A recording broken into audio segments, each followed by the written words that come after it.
Good morning, everyone, or good afternoon, or good evening. Pete Pardo here from Sea of Tranquility. Welcome to another episode of Friday Morning at the Fun House with my good friend from Canada, Mr. Martin Popoff. How are you today? Morning. Not too bad. Not too bad. I'll give you the Toronto weather report if you like. It's very, very cold, super cold. Minus 11 Celsius here. The snow's all over with, but yeah, it's just crazy cold. Tons of snow everywhere. So there you go.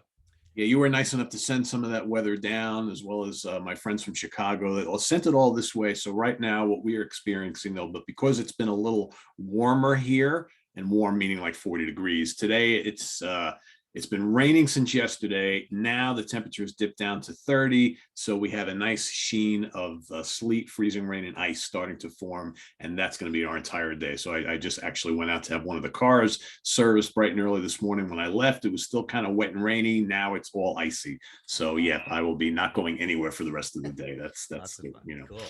Treacherous weather here in the Northeast. So today we have another suggestion from one of our viewers, the talk of some of our favorite band reunions. So a lot of great long-standing classic bands at some point or another either broke up or just went inactive for a number of years, and maybe eventually got back together with either the full classic lineup or a good amount of the classic lineup and revitalized their careers. A lot of these instances throughout the history of rock. Martin and I have picked out 5 each that we find pretty notable, and we're going to talk a little bit about why we feel these reunions were fairly notable and successful. So I'll have Martin kick us off with his first selection of the day. All right. So my first one is quite a Twilight Zone strange reunion. Maybe it's the weirdest one of all these, but Michael Shanker Group. So Michael Shanker Group was a lot of different things through the years. You know, you've got the classic trilogy of the debuts. You know, I mean, different lineup on every one of these. There's my Assault Attack. It's my favorite one. You know, you get into your built to destroy kind of thing. So number one, it wasn't really a group. I mean, it was a lot of different people all the time. And then later on you had, you know, these are not reunions of Michael Shanker Group, but they're very fine albums that he went and called Michael Shanker Group over the years. But the funny thing is that there's a couple more. These are all good albums, well recorded, really interesting ideas on the riffs, you know, but again, revolving cast of players all throughout. But the crazy thing about the whole Michael Shanker Group situation in terms of a reunion is that Michael was supposed to be the difficult one with the you know, the quiet, you know, reclusive personality, and never quite had English down properly. So there was always this language barrier, and you know, he had his problems early on. You know, some drinking issues, all that stuff. So Michael's supposed to be the one that you're not supposed to get along with. Well, all of a sudden later on in life, he somehow commandeers, maybe it has to do with good management. I know Giles Lavery is in there as well these days, right? But somehow he manages to make the grandest of all reunions. And this is Michael, who's supposed to be the weak link in the whole thing. In comes Graham Bonnet, and in comes Gary Barden, and Ted McKenna. You know, sadly we lost him, but he had even the drummer in there. Chris Glenn comes out of the woodwork. You've got Doogie in there as well. Who am I missing for the singers? Robin McCauley. Yeah. Amazing. So in terms of having a reunion, and then again, we have no idea what all these bands are called, but it doesn't really matter because, you know, whether it's Michael Shanker Fest or Michael Shanker or Michael Shanker Temple of Rock, and then there's these weird titles of these things, 20-5 years celebration, you know, all sorts of weird strange albums later on. And it's like, oh, Robin, you sing on this one, Graham, you sing on this one, Graham. There's no full one with Graham, but there's Gary Barden stuff. Doogie's in there. So it's really interesting that we've had this big, huge, awesome love-in celebration, all these Michael Shanker Fest.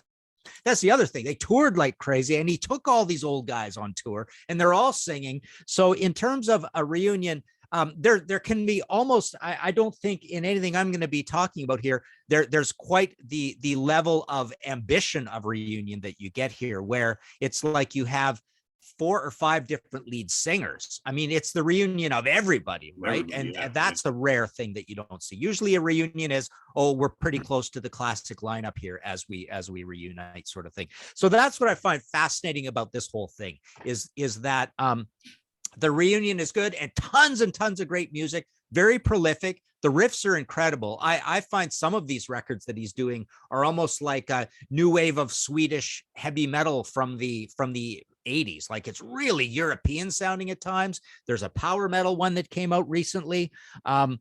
Simon Phillips is even on one of them, In the Midst of Beauty, Simon Phillips. So we have him coming back, and he's not even a live, I mean he is, but for a Michael Schenker guy, he was just like a studio session one-off sort of thing, right? So yeah, Immortal later on, Revelation, Resurrection. These are 2021, 2019, 2018 albums. Michael Schenker Fest Live, On a Mission live in Madrid, Spirit on a Mission. It's a really confusing catalog, but it's an absolutely incredible version of a reunion by a guy who's supposed to be hard to work with. Well, obviously he's not, because everybody's having a great time, and he's playing his butt off on all these things, and he's just become the most well put together, ambitious band out of all these who could possibly do a reunion. So there you go. Yeah. And I think to fully appreciate this reunion, and this is more like almost like a class reunion for, folks like us who, went to school at a certain age, and, you graduate, and then all these years later you have a reunion, you see everybody, right? That's kind of like what this is. It's all the guys that appeared in this band throughout the years. But I think to fully appreciate how great this reunion was, you had to go see them live. I mean, I caught these guys in New York City a couple of years ago, and it was one of the best concert experiences I've had in years. It's very similar to the Halloween thing. Although with Halloween, they never actually broke up, right? They just kind of kept the same lineup for many, many years, and then just brought back a couple of the original singers. But with Shanker, I mean, it's like you had every great song you could possibly want to hear, they played. Yeah. And, the singers would just come out one after another, right? Sometimes they would all be on stage together. Sometimes just one would be out there. And then at the end, they all came out together, and they looked like they were having a blast. And it was like literally like close to 3 hours of like Michael Schenker Group throughout the ages, greatest hits. Like every song you could possibly imagine. You're absolutely 100% correct. Michael just played his ass off on these tours. Again, I could do without him coming out at the beginning of the show and trashing his brother and the Scorpions. I could do without that, because that's gotten old really quickly. He needs to just stop that already. But because you know what, it takes away from all the good vibes that you get throughout the rest of the show. He just doesn't need to do it. Whatever problems you got with your brother, save it for behind the scenes. We don't need to hear it. But yeah, that's a great choice to kick off this episode, because that if you're watching and you didn't get a chance to go see them live on the couple of tours they did, there, like Martin mentioned, there's plenty of DVDs and live things that you can check out. It's a lot of fun. And amazing how Robin McAuley's voice has held up so well over the years. Yeah. I mean, he impressed me I think, when Graham comes on the stage, that's a big deal, because most people remember Assault Attack so fondly. And that was such a brief lineup that when they were together, that to see him on stage with Schenker at this stage of the game, I think it really kind of brings out a lot of emotions in people. But for me, McAuley was just absolutely incredible. Absolutely incredible. Plus with Graham, that's where you're all waiting to see if he explodes and blood just goes all over the place. Right? It's just like, oh man, that the energy and the effort and the exertion watching this guy do this, you're just like on pins and needles, and he's just so powerful. And it's like, when does he explode, right? The glasses pop off his face, right? So all right, so my first choice here, kind of maybe predictable for some, but I could not talk about them in this particular episode. So Deep Purple. So obviously after Come Taste the Band, the experiment with Tommy Bolin, that obviously doesn't really work out all that great. And after, that tour, they decide to pack it in. We lose Tommy shortly thereafter.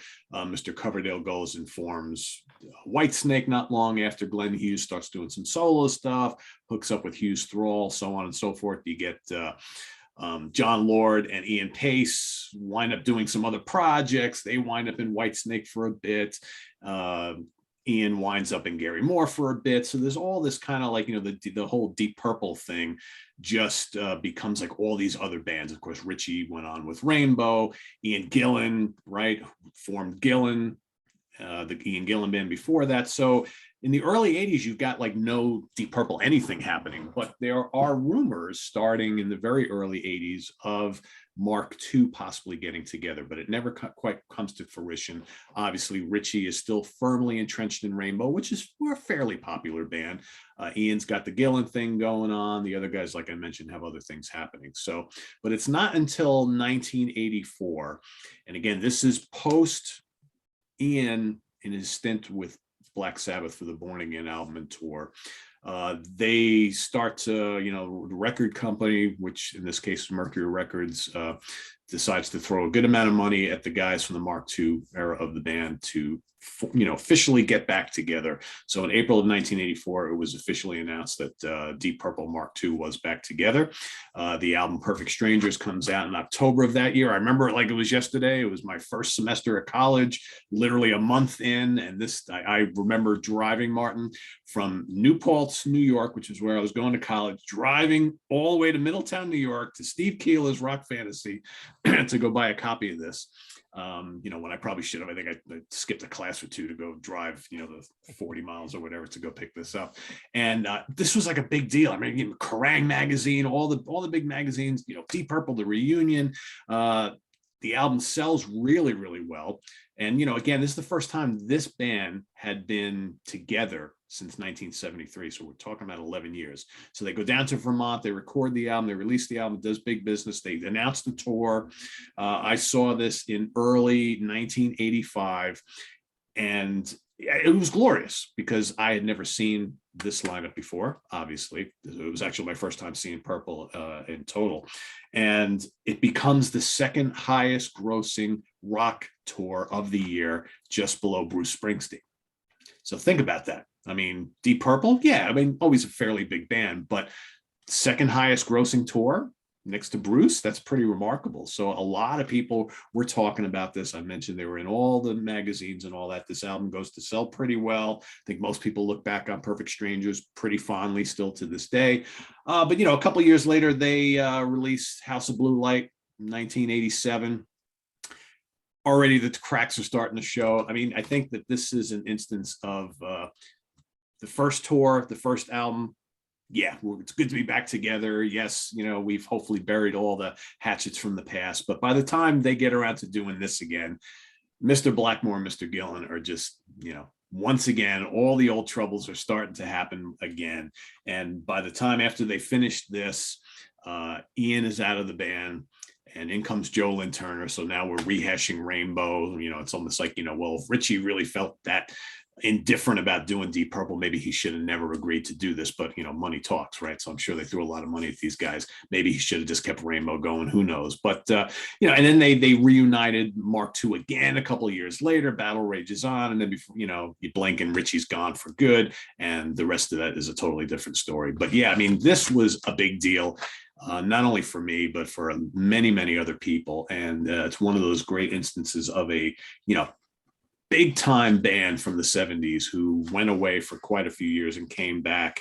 And it's like they never left, and, bigger and better than ever, at least for a short period of time. So there you go.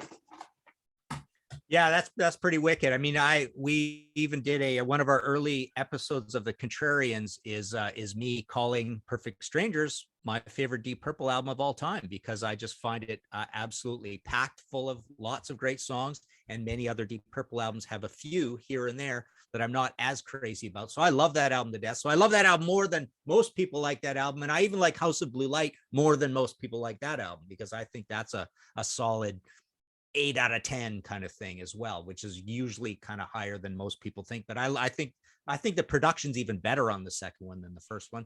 And then the final thing is, I love the idea of the reunion when you see the footage from Stowe, Vermont, recording that record, and you just see it in this interesting rural circumstance. So it really feels like a cool reunion in that they picked an interesting place to go reunite in.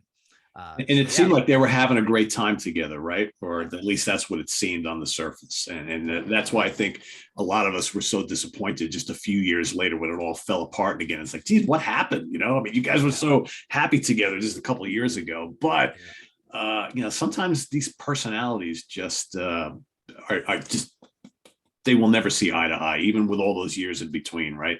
And it's a shame. It's a shame, but they created a couple pretty magical albums. I still look pretty fondly back at those two albums, and I like House of Blue Light as well. I mean, Battle Rages On as well. So it may not be the classics from the '70s, but they hold up pretty well.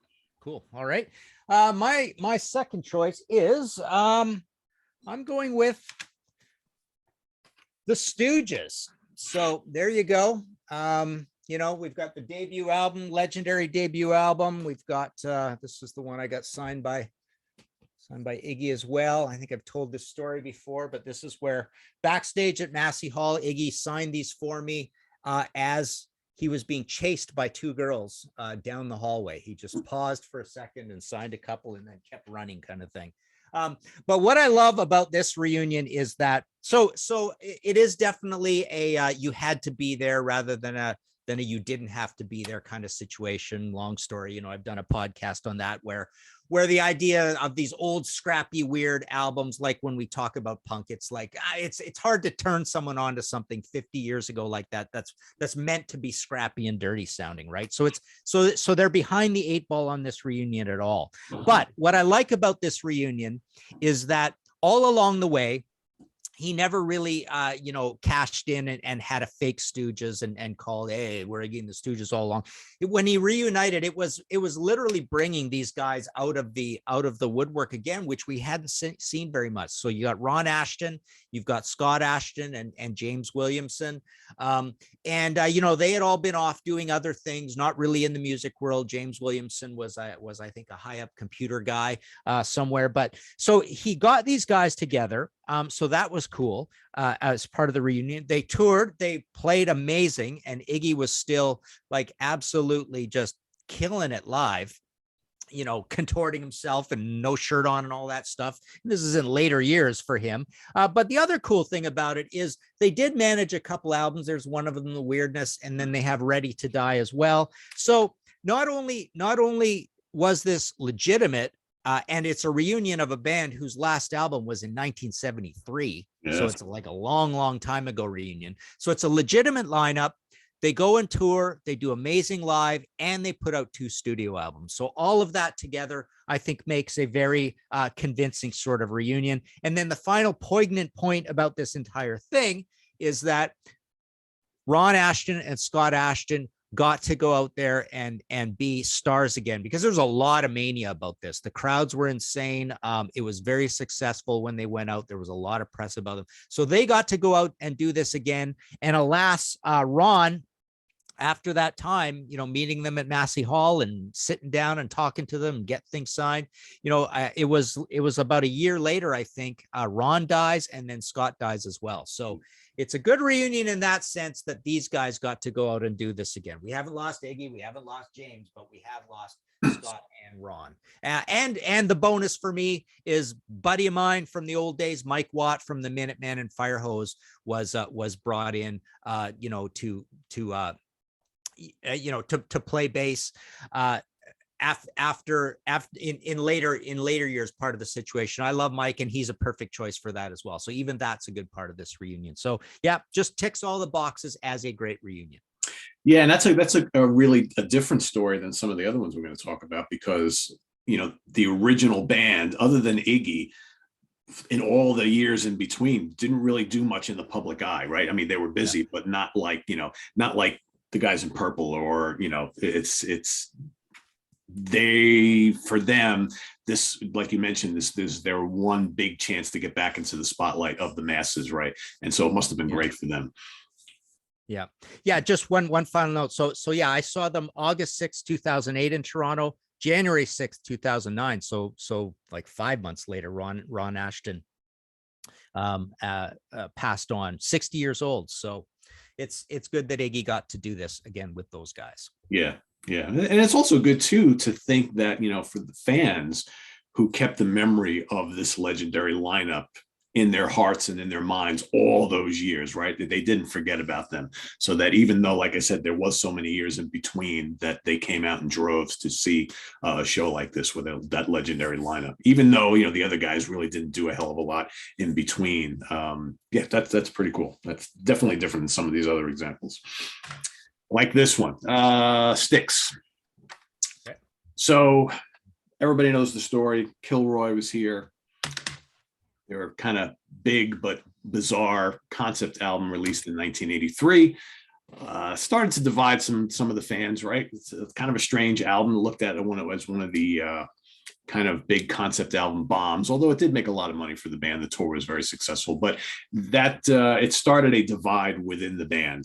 You had like Dennis DeYoung and kind of everybody else. I think Tommy Shaw, James Young wanted Styx to be more of like a hard rock band, whereas Dennis wanted to do these conceptualize, almost like Broadway play type of things. And that kind of, I think, started on the Paradise Theater album. But they go out and tour, makes lots of money, but at the end of the tour, Tommy Shaw decides that he wants to go do a solo career right around the same time the band is releasing the Caught in the Act live album. And then, shortly after Tommy leaves, the band just decides to disband. So 1984 basically Styx, after riding that 7-year high of being a pretty, big selling band, albums and tours, they break up. They go reunite a couple of years later, more than a few years later, in 1990 without Tommy Shaw, because he's in Damn Yankees. They bring in this guy, Glenn Burtnick. They put out an album. They go on a tour, but again, a year later, they disband. So not until 1995 that we actually get the big reunion of the classic band. Shaw is back, although without John Panozzo, who obviously was sick with liver problems, and he died not long after. But they get Todd Zuckerman to join on drums. They do the big Return to Paradise tour, which does big business. They released the DVD and the live album. And if you've never seen the Return to Paradise concert on DVD, it's absolutely fantastic. I mean, it's like, this is the great big return of the classic band. They're playing all the hits, all the good deep album cuts you want to hear. It's a fantastic show. A couple of years later, they come back and they decide to do another studio album, Brave New World, in 1999. Tensions start to mount again over creative differences, and it's the same stuff all over again. Dennis wants to do more melodic pop type of stuff. That's what he's into. And the other guys in the band just want to be a rock band. And Dennis winds up getting sick. He told me this himself. He winds up getting sick right before, when they're getting ready to plan a tour. He asks them to hold off on the tour, let me recover, and then we'll go out and we'll bang it out. And the guys are like, nah, we want to go out and tour now. We want, we need to go make money. We need to get out there now. So, good luck, recover. I hope you're better, but we're going to replace you. They go out and get Lawrence Gowan. They go out, and that's it. So the big reunion is over, kaput, never to happen again to this date.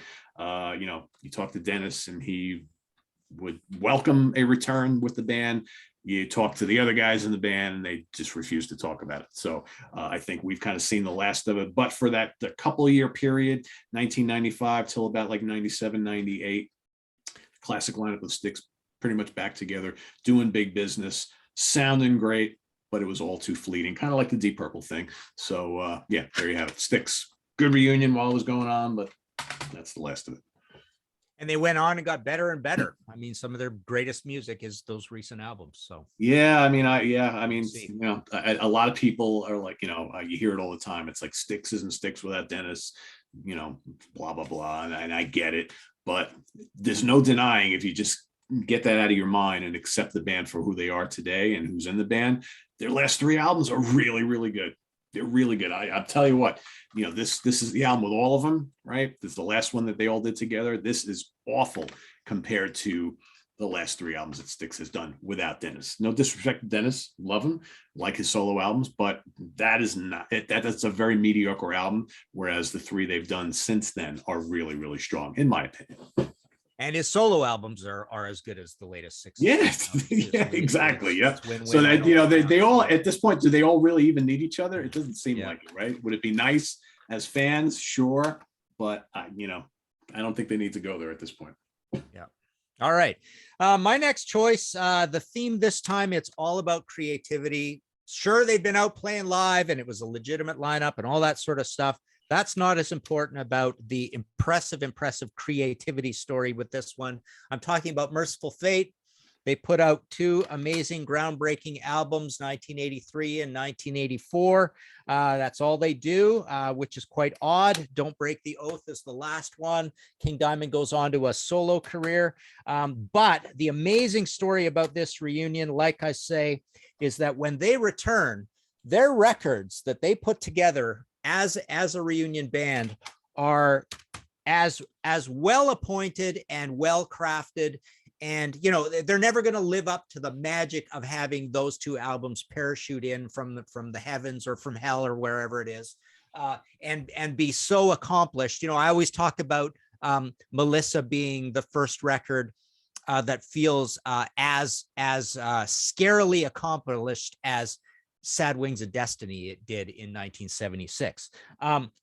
But as I was saying, every single one of these that they put out are pretty much masterpieces. I mean, there's this is my favorite one. Nine would be my favorite of all of them, but it's funny. I did a Merciful Fate book.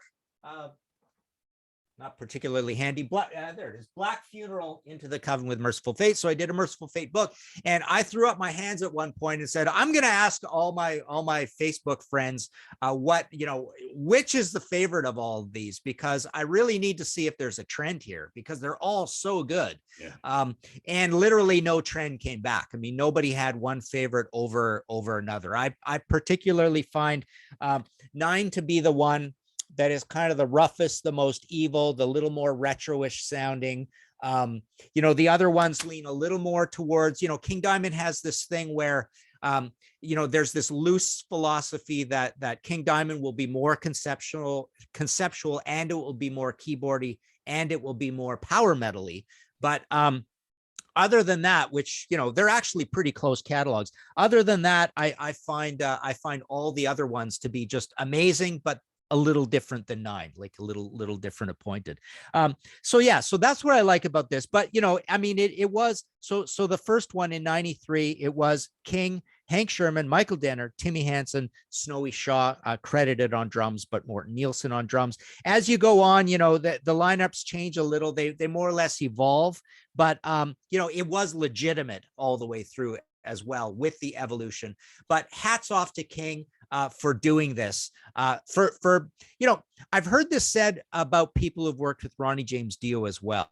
They worked super hard on every record, and King Diamond was like that as well. They made sure that hours and hours and hours were spent putting these records together, whether they're on Metal Blade and the budgets aren't that big and nobody thinks they're going to sell amazing amounts of units. The point is like none of that matters to King. It's all about quality.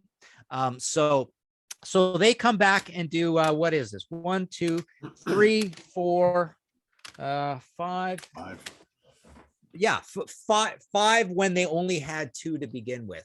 Legendary band on the first 2, just as killer and high quality on the last 5. There you go. Yeah, and I just got done reading your book actually, and I could sense your kind of frustration with trying to decipher, what's the high point of this catalog? Because I know a lot of people are gonna go back to those first 2 albums because that's where it all began. But I guess my question for everybody has always been, if there weren't Melissa and Don't Break the Oath, and Merciful Fate comes out for the first time with the Shadows album, everything after that is classic, right? It's like, if you kind of take your blinders off of always wanting to like lean on those first 2 albums, all those other 5 are absolute stellar masterpieces. They're all a little different from each other. And I think your book very correctly points that out. They all, and even the band talks about it. They're all very different from each other, but they're all really good. And I do hear the differences between Merciful Fate records and the King Diamond records. It's subtle, but it's there. Yeah. It's there. Yeah. But yeah, I mean, trying to pick a favorite out of those 5, good luck. I still can't do it to this day because they're all really so enjoyable. Yeah, for sure. Yeah, you could tell he loves music. He's a metalhead. Everybody is all about quality, and that was the idea, the mandate in the early days, as the guys say in the book, it's pretty cool to see them say, we wanted to be better than Judas Priest. And that's a really interesting, it's not in so many words, that's kind of the idea. And that shows so much metal smarts at that point. Yeah. To realize that essentially your Sad Wings and Sin After Sin and Stained Class are like the greatest heavy metal albums ever made to date, in a certain way, in a certain objective craftsmanship, pioneering, technical note density sort of way. Up to that point, it's like, well, how do we show up even better than that? And when Melissa came out, you went like, this is a baby band, this is a little band from Denmark, that's ridiculous. It sounds like this is the 12th Deep Purple album or something, right? Yeah. I mean, you and they bring it up so much throughout your book about how their real inspiration was those early classic Judas Priest albums. And, Merciful Fate has long been tagged like one of the bands that helped jumpstart black metal. And, other than like some of the lyrical content and the overall creepiness of the music, I mean, musically speaking, there's nothing similar between those early Merciful Fate albums and a Mayhem album or a Dark Throne album. I mean, there's nothing similar there at all. And when I listen to all these Merciful Fate albums, to me, they're like dark and heavy progressive metal albums, because there's a lot of proggy things going on in these albums. And it's just classic, the Judas Priest formula amping up the technicality. That's to me what it is. Absolutely. And there's nothing wrong with that, right? There's nothing wrong with that. But I think that I think so many people kind of always lumped, this black metal tag on them. And I don't see it personally. I never did, other than thematically speaking, I guess. Anyway. All right. Allman Brothers Band. All right. So here's a band that has a long history. Got their start in the late 60s. Obviously, tragedy befalls the band fairly early on. They lose founding member and guitar hero Dwayne Allman. They lose their bassist Barry Oakley like a year later. Exact same type of situation, right? Motorcycle accident on the same stretch of highway. It's crazy. So Dickie Betts winds up kind of taking lead in the band over Greg, who's still suffering grief and stuff like that. And maybe Greg was never the guy to be the leader of this band. So they kind of make their way through the 70s. Lots of different lineup changes, different guitar players coming into play with the band. They wind up, all of them, getting involved in drugs fairly heavily. This is a band that had the cocaine issue quite a bit throughout the 70s. A lot of bad business decisions, a lot of personal bad decisions. Greg gets involved with Cher. There's that whole debacle.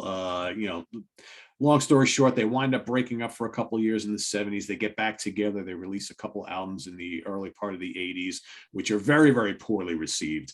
And the band breaks up again. I think by 82, they were basically done as a band, although they do appear sporadically to play a couple live gigs here and there for special occasions and things like that. But they're pretty much done. So Greg's got his solo career going. Some of the other guys are doing the Sea Level thing, a more jazzy band. And Dickie Betts has his Great Southern act, as well as he forms the Dickie Betts Band later in the decade. And in the Dickie Betts Band, he has two young guys, Warren Haynes on guitar and Alan Woody on bass, who are members of the band. And they release a really, really solid album with those guys and a couple others. And right about the same time, 1989, the record label decides they want to release like a big Allman Brothers Band box set, which basically called Dreams, which basically got, they had to get everybody together to kind of work on this project. And they decide, maybe to coincide with the release of the Dreams box set, which is a really well put together box set with a lot of really great material on it. They decide to get together and do a tour, kind of celebrating, 20 years of the Allman Brothers Band. And on board comes Warren Haynes and Alan Woody with all the other classic members of the band, Butch Trucks and J-Mo, and also Johnny Neal on keyboards joins up for this. And after the tour, they wind up going into the studio with Tom Dowd, who they worked with in the past, for Epic Records, and they release 7 Turns, which becomes a really strong seller. And fans are coming out in droves to see them live, and the band decides they're going to kind of keep this going. So that starts a series of album releases over the next few years that arguably, and in my opinion, are as good as the old classic stuff. So they got Shades of Two Worlds, Where It All Begins, year after year, tour after tour, these really great albums. All of a sudden, the Allman Brothers are back in the spotlight. They're selling out places all over the place. And they never really looked back from there. They basically were a working unit up until Greg, excuse me, winds up dying a bunch of years later. The only real kind of wrinkle or hiccup in the road is that they start to have issues with Dickie a few years later. So about the middle of the decade in the 90s. By this time, Greg is sober. After all the years of alcohol and drug abuse, he's sober. So of course he wants the rest of the band to kind of follow suit. Dickie starts to fall back on bad habits. So he winds up coming and going from the band a few times until permanently being ousted from the band later in the decade. They bring in Butch's nephew, Derek Trucks, on guitar, and they kind of continue up until the end, basically with that configuration. But to me, one of the great comebacks in rock and roll history. And again, a comeback that they were able to sustain all the way to the end for another couple of decades. So yeah, I mean, for me, and there's a couple of the live albums, another studio album, but these are absolutely winner albums. And to me, stack up really, really well against the first like 3 or 4 studio albums for me. There's a lot of kind of crappy stuff in the middle, but these are gems in the catalog, and I saw them live many times. I saw them on the reunion tour and a bunch of times since then, and always stellar, always stellar. So great synopsis of that reunion. Absolutely. And I'm going to stick with that same sort of place here, because my next one is Leonard Skinner. The interesting thing about this one is, or the theme of this one is, all of this personnel and the life and death of Leonard Skinner, right? So they reunite. They've the early stuff for the reunion. So obviously there's the big plane crash, and they lose key members of the band, and they're gone for about 10 years. There's reunion 87 there. Sorry about that. And then what happens is, let's see. So we've got the early stuff is essentially kind of like Leonard Skinner 1991 and Last Rebel and Endangered Species, this sort of range where they're sort of coming back. But what's great about this band coming back is that they get as many members as they can. I mean, there's a lot of death in this band. You and I were talking a while ago about Molly Hatchet, and adding up the number of deaths in Molly Hatchet. There's like 10 members of Molly Hatchet have died. Well, I added up the Skinner situation, and it's also 10 members of the band have died in that band, and including touring and backup singers. You've got 3 more, so it's like 13 people in this band. But what's kind of poignant about this situation is that a lot of these recent members have kind of died on the job as we're going through, and they're putting out all these albums. So that's incredible about this band, that they all get back together, and there's just so much, heartbreak and hardship in this band with so much mortality. But along the way, I mean, these guys, it's nice to see them get back together after the trauma of the plane crash and keep playing, and kind of like I say, kind of die on the job for some of these guys. And the last thing that's kind of to end on a happy note is that in terms of the quality of the music along the way, they make a lot of records, and it's good stuff. As we've talked about before, I quite like it because it's a pretty heavy version of Leonard Skinner. So it's a little more into the maybe you could say Blackfoot zone, not really, but more like Leonard Skinner and Molly Hatchet become very, very similar bands, and they make pretty heavy Southern rock along the way. One thing that is kind of surprising to me is that it's now 10 years since the last Skinner studio album, right? Yeah. So it's been quite a while. Obviously, well, just to mention one other note, of course, Johnny Van Zandt is the singer, and he looks like Ronnie, and he sings like Ronnie, and he's family.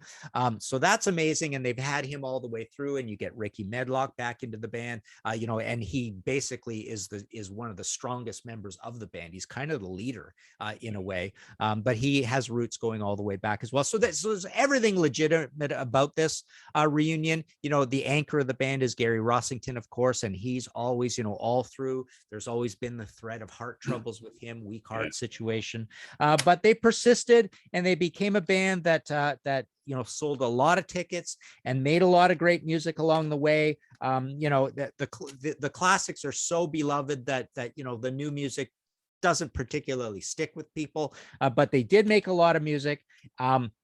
And they made a lot of people happy with bringing Skinner back for a long time as a touring act. It would be nice to see another album at some point, but there you go, Skinner. Yeah, that's a great choice. I have long felt, and maybe you agree with me on this, that a lot of these albums that they have done, post like 1990, are really strong and criminally overlooked by a lot of people. I think like a lot of, and I get it, because those early albums before the plane crash are so beloved and they are legendary classic albums. I get it, but I think so many people have been unwilling to give any of these albums with Johnny on vocals a chance. And it's a shame, because there's a lot of great material on these albums, a lot of them. And they're very enjoyable. Listen, I mean, you know what? You take the Leonard Skinner name off of it and you give them another name. Maybe people look at it a little bit differently. I don't know. Yeah. Well recorded. They get right to the point. They're heavy. They're rocking throughout. You've got the signature piano, of course. That's got to be there, right? Yeah. So they're kind of ticking off all the boxes in that. But yeah, I think people also considered a little bit synthetic, because some of the magic of the early stuff is that it's not always the expected, right? And the new stuff is kind of expected. They're giving the fans what they want, but too much of what you want is not what you want. Yeah, I will say, seeing them live many times over the years, with the varying lineups, seeing them, because there was a couple of years where they had both Gary, Ricky, and Huey from the Outlaws as the guitar team there. That was something to see live. Even though kind of weird, you seen the guy from Blackfoot and the guy from Outlaws playing with them, but that was some serious guitar firepower on those tours. I enjoyed the hell out of those. That didn't last for too long because we lost Huey, but that was something special. That was something special. Cool. All right, my next choice here is one that I feel very strongly about. I know Martin and I have talked about this before. The band is called Europe.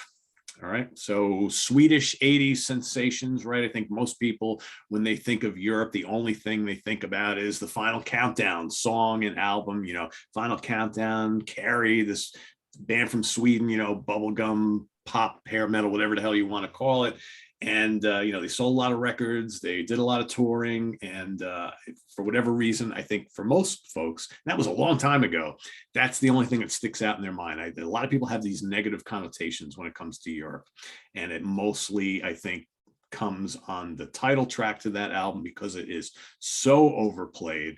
But they continued. They released a couple albums after that. After Prisoners in Paradise, which came out in the early 90s, the band decided to kind of take a break. And they wanted to do some solo stuff, and it eventually wound up being a very, very long break. The band was basically done and inactive for quite a long time, and they didn't resurface till like a decade later, where they put out this album called "Start from the Dark," which basically signaled the band was back, and they definitely changed their sound. They got a little more current, but I think they basically said, you know what, that stuff that we did the late part of the 80s. That's not what we're all about anymore. And I think that the band went back to their roots.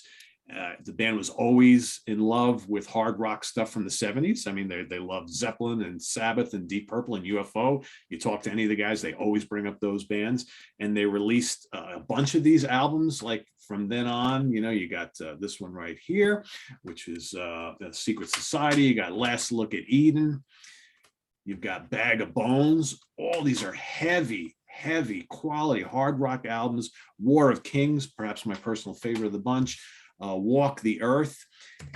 And basically Final Countdown, Prisoners in Paradise, all that kind of stuff. None of these sound anything like those albums. Joey Tempest has become this great, middle-aged, fantastic hard rock singer, still the good-looking guy and everything, but the big hair is all gone. You got John Norum still on board, delivering the riffs and the crunchy solos. The core of the band still intact. And another example of a band and a bunch of albums that are criminally overlooked and ignored because so many people can't get the Final Countdown out of their mind, and they automatically assume, Europe is crap. I hate that song. I will never give any of these. I can't tell you how many people I have who had that opinion, and I have turned onto these albums, and they're so thankful for it because, oh my God, these albums are so good. These are great, heavy, melodic, hard rock and metal albums, and it reminds me of stuff from the 70s. And to me, this is one of the great hard rock comebacks in history because they kind of, and I wouldn't say they reinvented themselves because they were pretty heavy early on before the Final Countdown, but I think they were like, all right, we had our big years of success. We made a lot of money, but you know what? It's really not us. We're going to go back to our roots and do what we know how and we know best and what we really love. And I think that this era, this final era of Europe, and hopefully we see another album sometime soon, is absolutely dynamite and probably better than anything they've ever done before, in my opinion.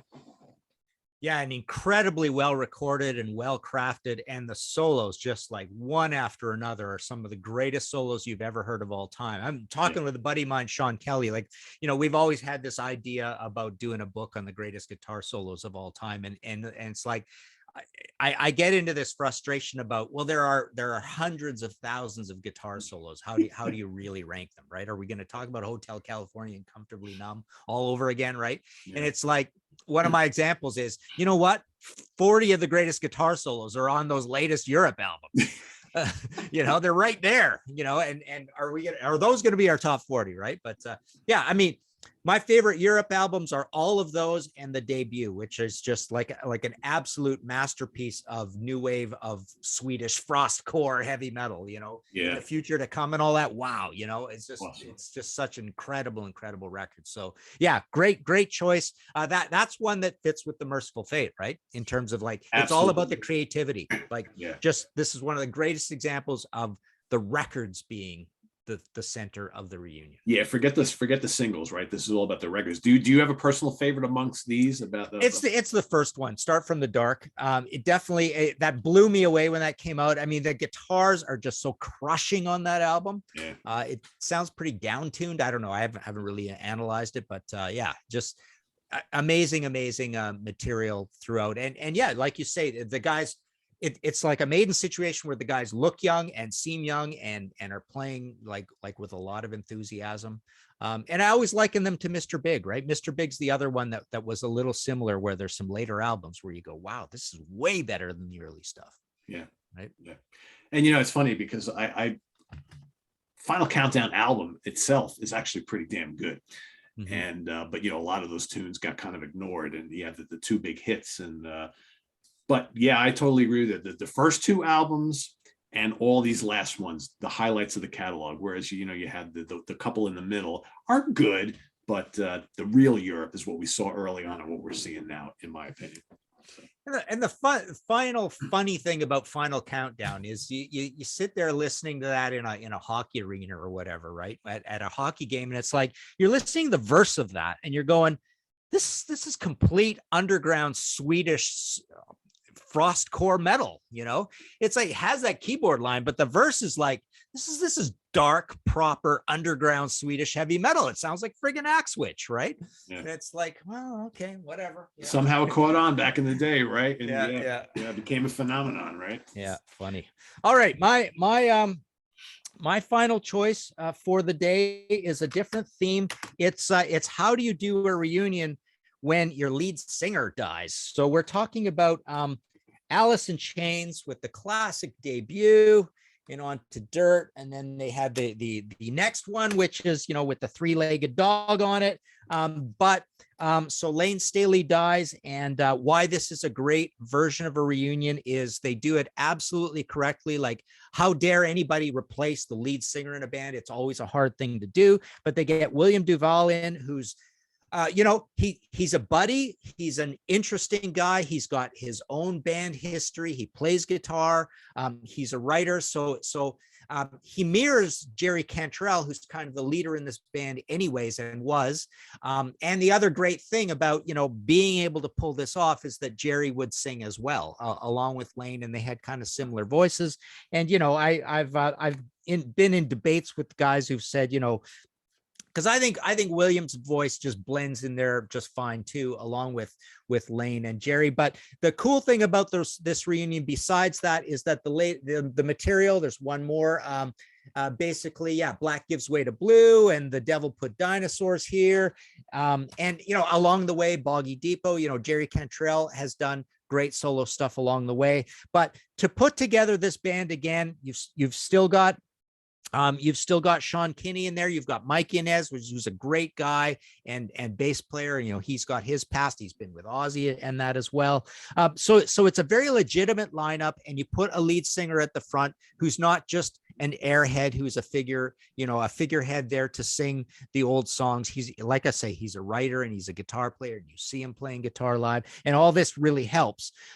So in terms of anybody who could possibly get together and pull off a situation like this, you thought, before this happened, Allison Change would have to be absolutely dead in the water because of the legend of Lane Staley. That wasn't the case. They came back and made great music and toured a lot and were well received. Those records got good reviews, and they were just, so they managed the reunion process, overcoming an obstacle that you're not supposed to be able to overcome. And hats off to William Duvall for that, and Jerry for being just such a prolific music lover and music guy, and a great writer, and making these great new albums as well. What's also really important about this example is that band, because of all the success they've had later on with this reunion, they've kind of transcended and lived past the grunge era, where so many other bands from that era did not make it out of that era, right? Allison Change is still going strong today. And I will be the first to admit, I was skeptical of these reunion albums, with the new singer and everything. I kind of ignored them. I got into those a bit later on, and was really surprised at how strong those albums are. Like, really surprised, because they sound like an Allison Change album. Close your eyes and it's 1993 all over again. Yeah. Rainier Fog I had to review for Overkill Reviews for Banger TV, and it's as strong as these two. Yeah. So absolutely. Unfortunately, Soundgarden was kind of the same situation. They came back and made music, but obviously we lost Chris Cornell. They didn't have to replace their lead singer, for their reunion. So there's kind of an interesting parallel between the two, because Soundgarden also came back with strong new music as well. But Allison Change, we got 3 records deep, and there's, no reason to think really that it can't continue. Yeah. Yeah. Because how long has it been since the last one now? I think Rainier Fog is 2019. Yeah, I was going to say it's been a couple of years. Yeah. So well, hopefully we'll see something new. Yeah, those 2018. Those, so 4 years now. 4 years. Yeah. They're all really strong. I always have a hard time deciding which is my favorite out of the 3 of them, because they're all really, really good, and they all stack up really well with the old stuff. Yeah.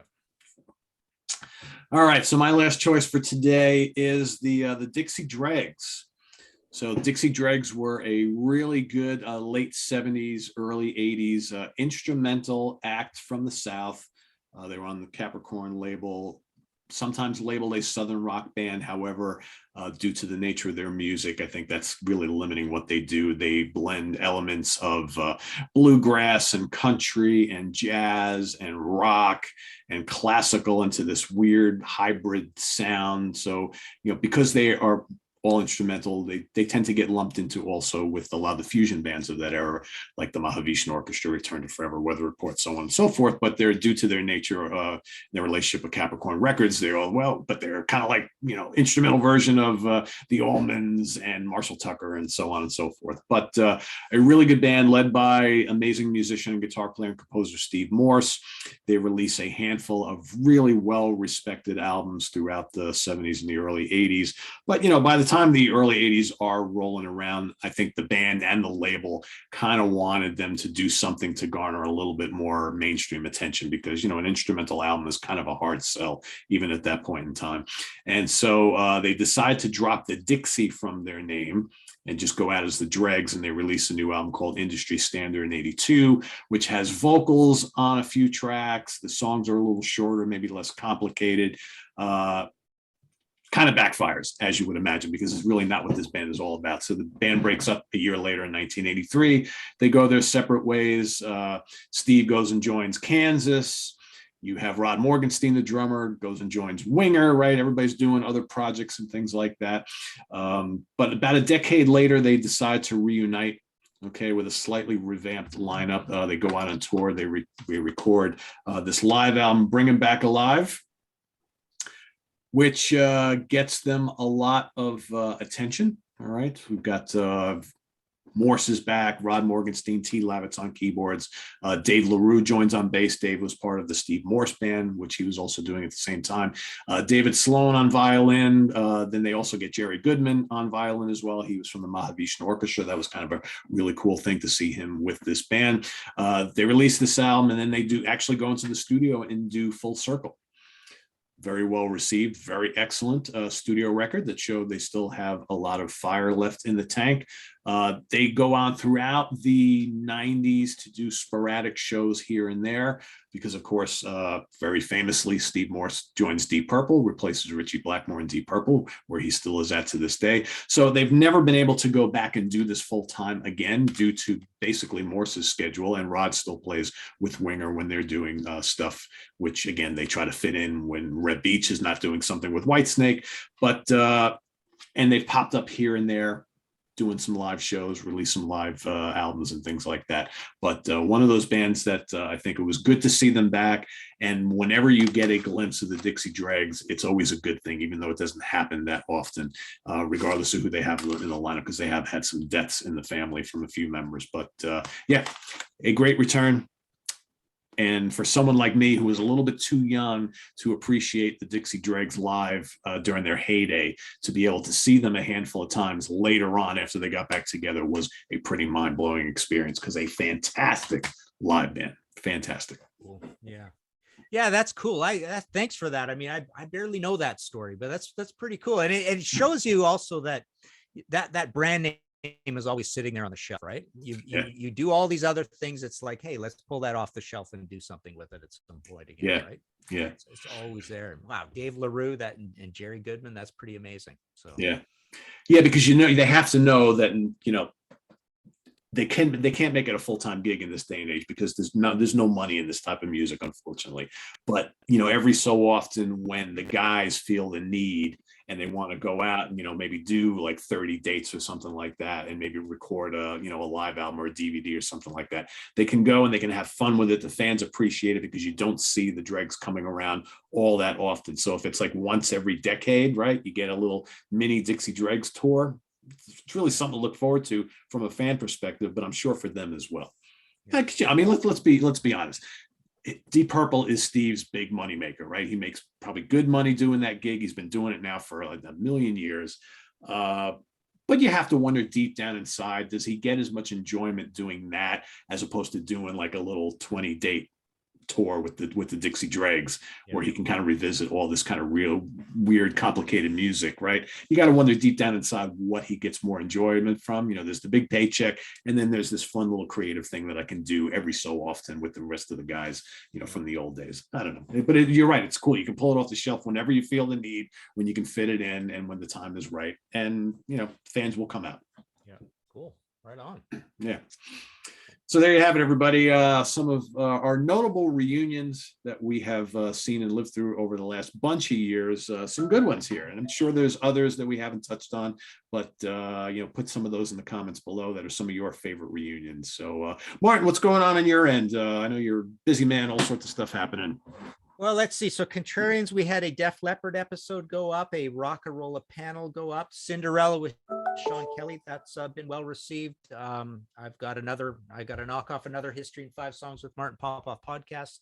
So the last one of that, we had Early Mutt Lang, and then I had the Shadow album. That was the last episode that went up a couple days ago. Other than that, martinpopoff.com for any of the books. Lots of stuff in stock, more coming down the pipe soon. But yeah, martinpopoff.com for all the books. I sign them and send them out from here. And you get them quick. That's the important thing.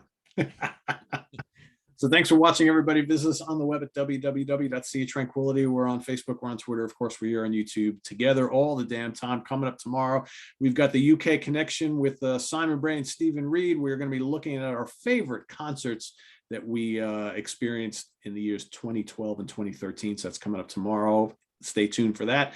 As well as Sunday, we've got album homework assignment with Jamie Laszlo and Bryce from Bryce Talks Metal. So that is Sunday morning. So stay tuned for that and more, and we'll see you. One last thing to mention. Yes. A couple hours, I've got Matthias and Rudolph, two separate Scorpions interviews coming up for their new album. So that's Wow. about an hour and a half from now, actually. Very cool. So I love that new album. So I'm super happy to talk to him. I've talked to him pretty much for most of the albums in the last little while, but I've never been more enthusiastic than with this album, because it's heavy, it's accessible, one ballad across 16 or 17 songs on the whole thing, and the other songs are all in different directions. It's just a really cool album. So when is that dropping? Later this month? February 22nd, I think. Yeah, cool. Yeah, a lot of people talking about it. That should be cool. And I guarantee you, Rudolph will not talk about his brother. Yeah. Unlike Exactly. Michael. I'll try not to bring it up. This is Zoom calls too, with no time in between, and there's a password, and they record it and send it to you. So I'm a little nervous how all this is going to work, but hopefully it does all work out. So. Well, I just did that very same thing with Steve Rothery from Marillion, which is kind of weird because I'm used to them using my Zoom, right? As I had to wait for but it worked out fine. Yeah. So, well, good luck. That should be fun. Cool. So thanks for watching, everybody. Tune in next Friday for another episode of Friday at the Funhouse with Martin Popoff and I am Pete Pardo. We'll see you then. Have a good one, everybody. Take care.